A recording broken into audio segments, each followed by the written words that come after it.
할렐루야. 오늘도 하나님의 은혜 가운데 저와 여러분에게 또 하루의 시간이 주어졌습니다. 이 귀하고 아름다운 날 하나님 앞에서 믿음으로 잘 살아내셔야 합니다. 먼저 오늘 말씀 읽어 드리죠. 로마서 2장 16절 말씀입니다.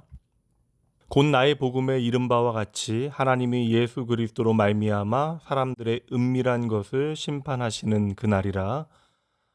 오늘 말씀 그대로 하나님께서는 우리의 마음의 중심을 다 알고 계십니다. 그리고 하나님께서는 사람의 가장 은밀한 모든 것을 다 심판하신대요. 그러나 여러분, 단순히 벌 주시는 하나님 머릿속에 그려내시면 안 돼요. 하늘 아버지는 나의 모든 것 그리고 나의 모든 순간을 주목하고 계신다. 그 이유는 바로 저와 여러분이 하나님께 소중하기 때문이다. 이 사실 놓치시면 안 됩니다. 여러분, 오늘은 구원의 문제를 오늘의 나의 삶의 현장과 연결해 봅니다. 기독교의 가장 중요한 구원에 대한 진리는 믿음은 오직 하나님의 은혜이며 선물이라는 것이죠. 너무나 잘 알고 있는 진리입니다. 그런데 이 말씀의 깊이를 우리가 오해하여 대체로 많은 경우 오늘 나의 신앙의 태도와 삶의 이야기를 구원의 문제와 연결 짓지 못할 때가 많아요. 그 굳어진 나의 오해를 뒤집기 위해 좀 극단적으로 오늘은 이렇게 한번 표현해 볼게요. 나의 신앙의 태도가 구원을 결정짓는 것입니다. 어찌 보면 기독교의 기본 진리를 뒤집는 말처럼 들리죠. 새벽마다 야고보서 말씀을 묵상하고 있는데 오늘로 43번째 나누었습니다. 왜 그토록 목회자였던 야고보는 예루살렘 교회 성도들을 향하여 엄히 그 삶에 대하여 꾸정하고 있는가? 저와 여러분의 삶의 자리에서 믿음이라고 하는 것이 우리의 삶의 이야기가 되어지지 못한다라고 하면 여러분, 그 믿음은 과연 우리의 삶에 어떠한 의미가 있겠습니까? 그럼 제가 말씀드린 것, 신앙의 태도가 구원을 결정짓는다라고 하는 말을 한번 설명해 보도록 할게요. 사람이 왜 거짓말을 하게 되어질까요? 그것은 결국 오늘 나의 거짓말이 나의 내일과 상관없다라고 믿기 때문이에요. 만약에 거짓말에 대한 대가를 반드시 혹독하게 치르게 되어진다면 거짓말을 하지 못할 것입니다. 그리고 그 거짓말이 거짓말이라고 하는 사실을 반드시 아는 이가 있다면 거짓말하는 것이 쉽지 않을 거예요. 그럼 사람이 왜 악한 짓을 할까요? 이것도 오늘의 나의 행함이 나의 내일과 상관없다라고 착각하기 때문입니다. 많은 사람들은 오늘의 고비만 잘 넘기면 괜찮다라고 생각하기 때문에 너무나 쉬운 선택을 하게 되어지는 것이고, 그리고 많은 경우 그 선택은 그릇된 선택이 될 때가 많습니다. 그러나 이 시간 분명하게 말씀드릴게요.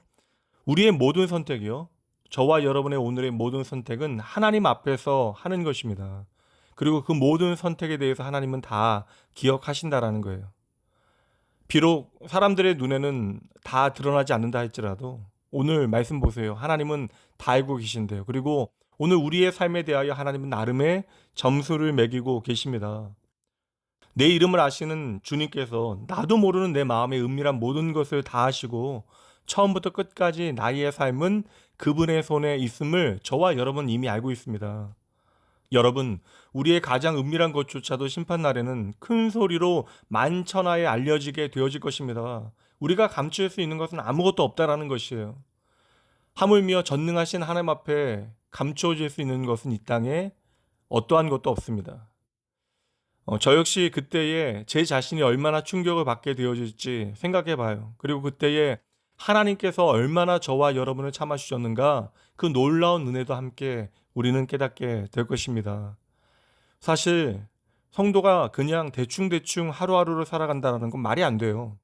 나의 생명이 하나님께로부터 시작되어 하나님께로 돌아가게 되어지고 오늘 내 삶이 살아계신 하나님 앞에서 사라지는 것이라고 하는 사실을 우리가 제대로 알면 연약하여 때때로 내 의지와 결단이 무너질 수는 있지만 내 인생을 대충 내 마음대로 계속해서 살아가는 것은 참으로 어렵고도 어려운 일이 되는 것이죠.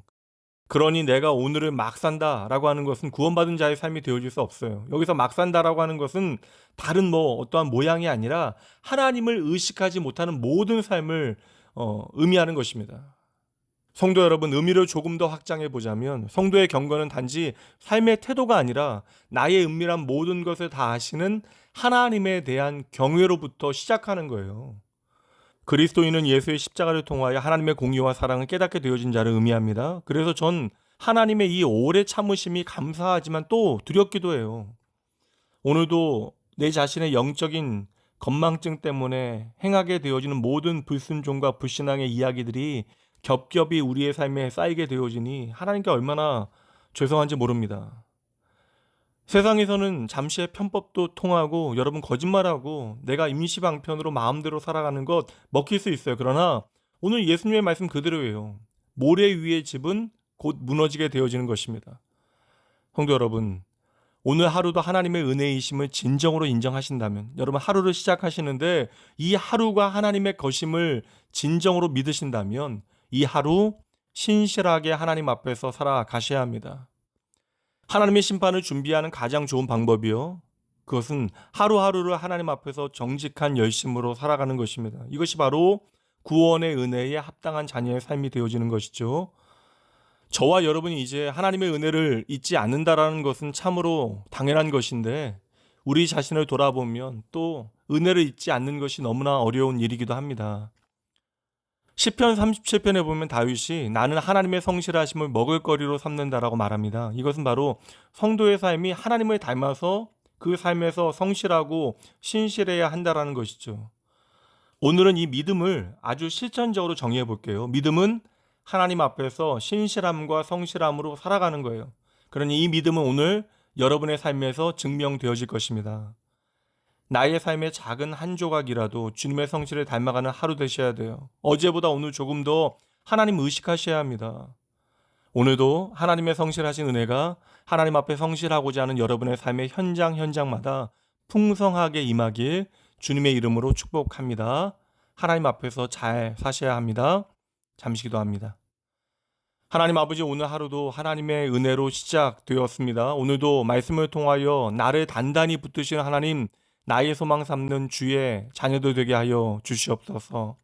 저희도 늘상 부르는 찬양처럼 하나님께서 내 이름을 아시고 내 모든 생각과 심지어 내 흐르는 눈물도 아십니다. 그런데도 저희는 하나님께서 나를 모르신다라고 오해합니다. 지극히 작은 자의 크신 하나님, 참으로 어려운 오늘의 현실에도 이 땅에 소망이 있는 것은 하나님께서 이 모든 것을 돌보고 계시기 때문입니다. 주여, 어떠한 순간에도 하나님만이 나의 소망 되심을 결코 놓치지 말게 하여 주시옵소서. 이 땅을 향하신 주의 몸된 교회를 향하신 주의 소망을 저희들도 함께 품게 하시고 저희들로 하여금 주 예수의 복음이 비추는 소망의 증인되게 하시옵소서. 오늘 하루 사랑하는 성도들의 발걸음 가운데 함께 하실 주님을 기대합니다.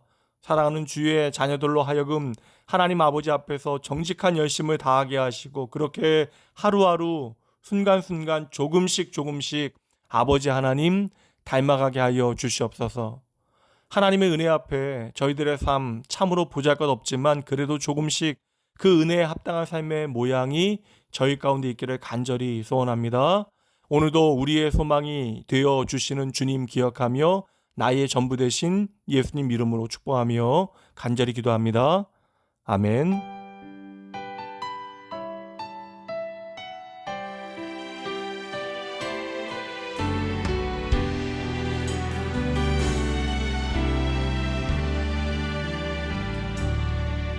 믿음과 삶을 살아내는 실력이 너무나 다른 내 모습을 볼 때에 이 모습도 주가 사랑하실까?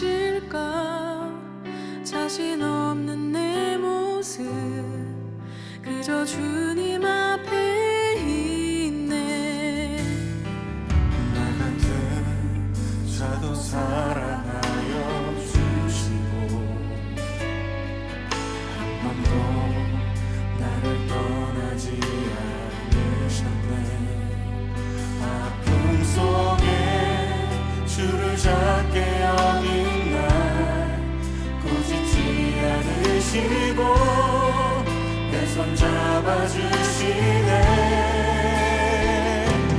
오직 주님 안에 두려움 없네.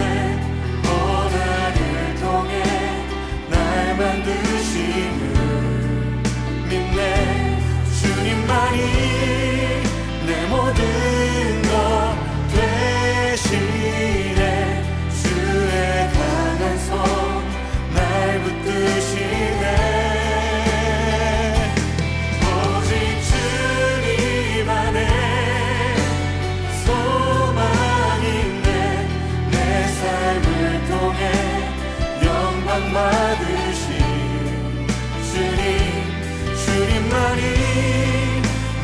주님